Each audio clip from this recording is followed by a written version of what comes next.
Bismillahirrahmanirrahim. Assalamualaikum warahmatullahi wabarakatuh. Nah, pada sore hari ini kita akan mencoba membuka hasil sungkupan hasil dongkelan ya, hasil dongkelan beberapa minggu yang lalu.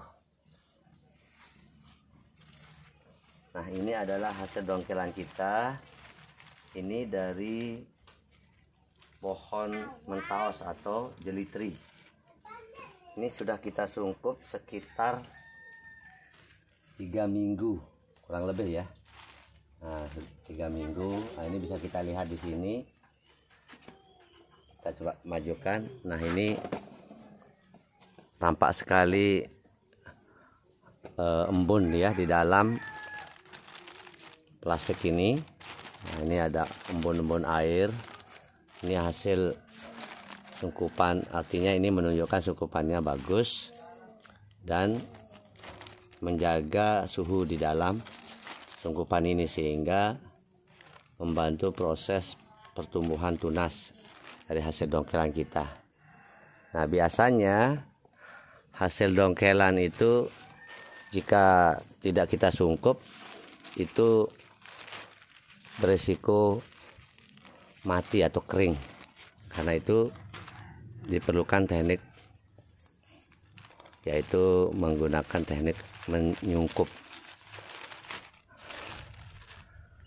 Nah, kita waktu kita untuk pembuka sungkupan itu baiknya itu dilakukan sore hari ketika suhu udara sangat teduh atau cukup teduh ya.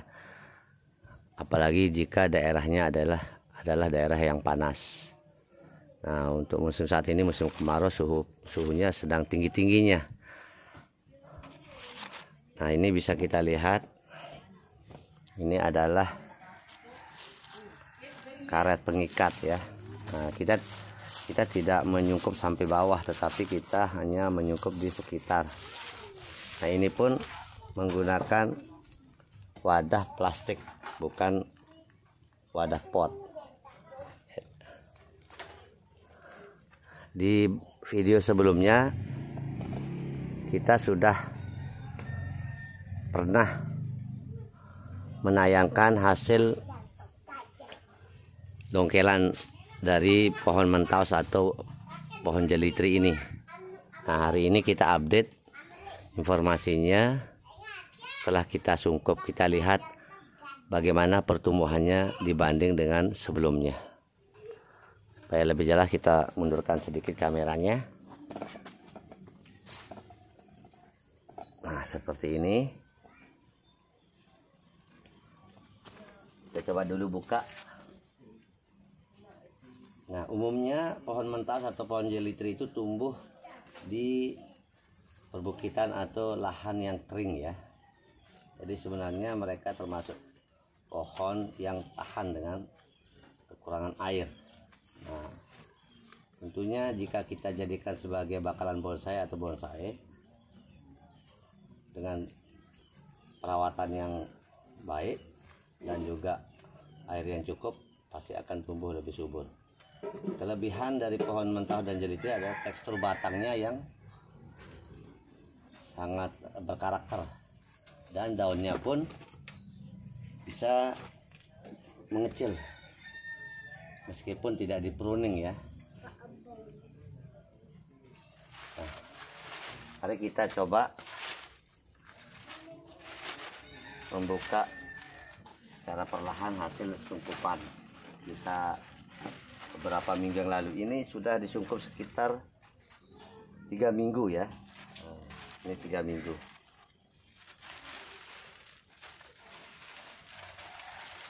Ya. Nah, kita bisa lihat inilah hasil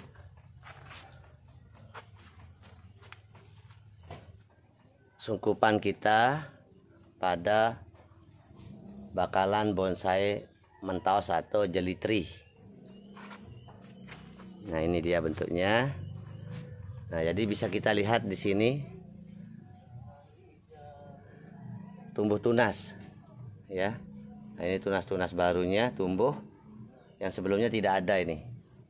Nah, sebelumnya tidak ada tunas-tunas ini. Ini termasuk di sini. Kemarin hanya beberapa. Jadi yang warna daun-daunnya yang hijau muda ini adalah tunas-tunas baru.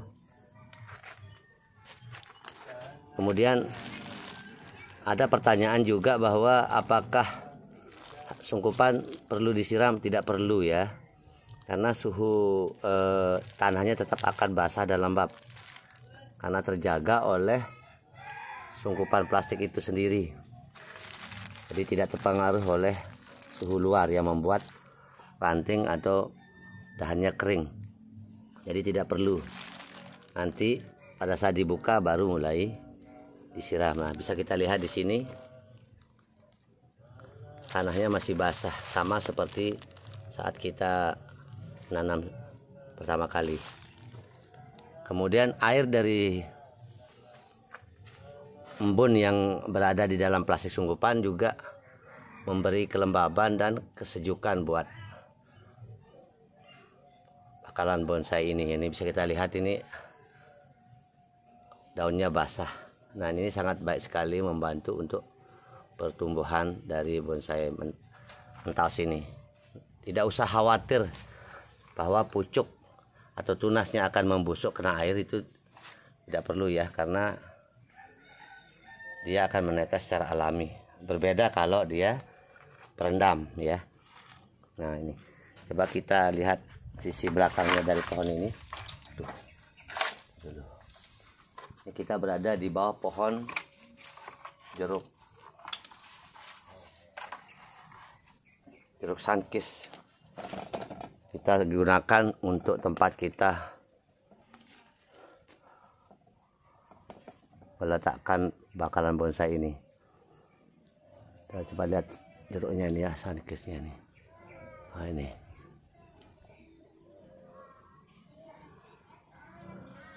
Oke. Nah, ini dia bentuknya. Kita tinggikan dulu kameranya. Yap. Ya. Nah, saat ini kita menggunakan ini plastik kantong bekas ya, plastik bekas. Jadi kita memanfaatkan plastik bekas.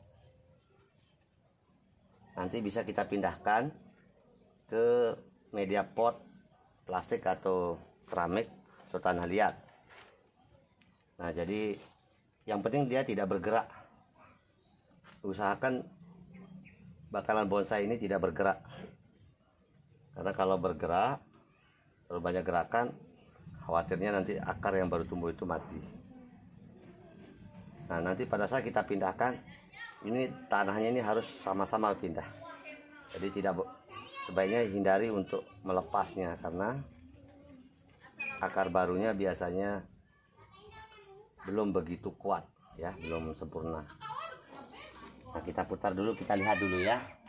Nah, ini kita rancang sebagai tampak depannya. Nah, ini adalah sampingnya ya. Ini adalah sisi samping. Kemudian nah, ini kita rancang sebagai sisi belakangnya. Nantinya ini akan kita bersihkan tentunya ya, kita bentuk, kita bersihkan. Tapi itu butuh proses ya. Kita tidak berani sentuh ini. Kita harus biarkan kurang lebih selama 6 bulan. Baru kita berani mengopreknya ya. Kenapa? Karena kalau akarnya masih sangat muda baru tumbuh, terlalu berisiko. Konsekuensinya nanti tanaman ini akan layu atau mati. Nah, jadi kita akan biarkan dulu. Jadi kuncinya di perakaran nantinya. Nah, ini kita dekatkan dulu kameranya. Ya.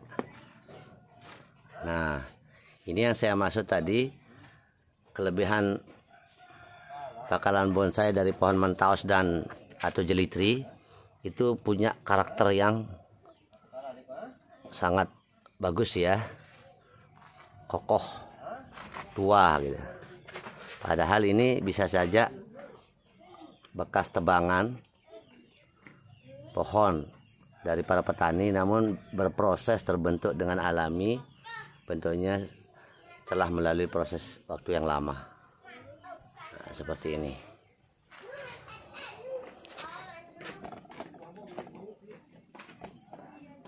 Oke.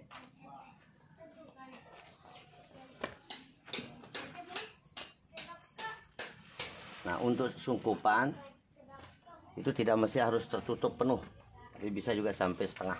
Di sini yang penting ini tertutup. Kemudian nanti plastiknya ini tidak dibuang, jadi nanti kita sungkup lagi, tetapi kita tidak mengikatnya, kita hanya tutup dan kita biarkan dia. Jadi dia akan nanti menyesuaikan diri kembali dengan suhu udara luar. Jadi kalau kita buka langsung, kemungkinan ini tidak bisa beradaptasi dan dia akan layu atau kering. Jadi kita biarkan bakalan bonsai mentau atau jelly tree ini beradaptasi dengan suhu luar, apalagi di musim kemarau saat ini.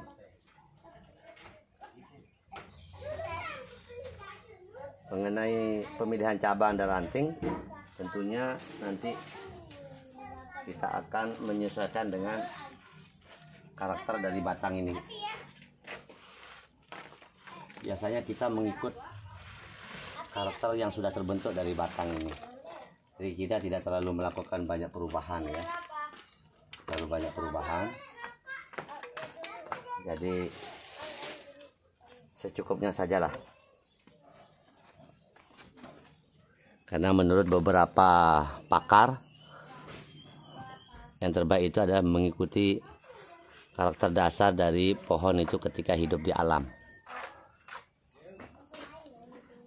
sehingga tidak terkesan terlalu dipaksa dalam hal karakter atau model dari bakal bonsai itu. Nah, ini bisa kita lihat sini. Nah, ini karakternya, dia ada lubang di sini atau semacam yang terbentuk dengan alami, hasil pelapukan secara alami, dan kemudian sisi-sisinya ini sudah terbentuk alami, tertutup oleh kulit kambium atau kulit kayunya. Nah, ini sepertinya bekas dari rayap ini. Nah, ini jadi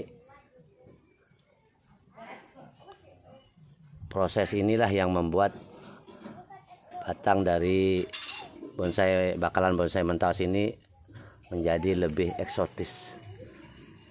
Oh, ternyata di sini ada rayap di sini.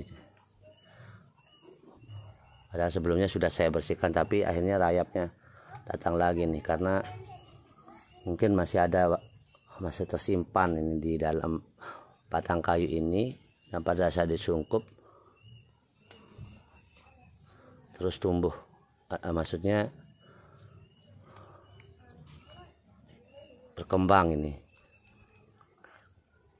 Oke.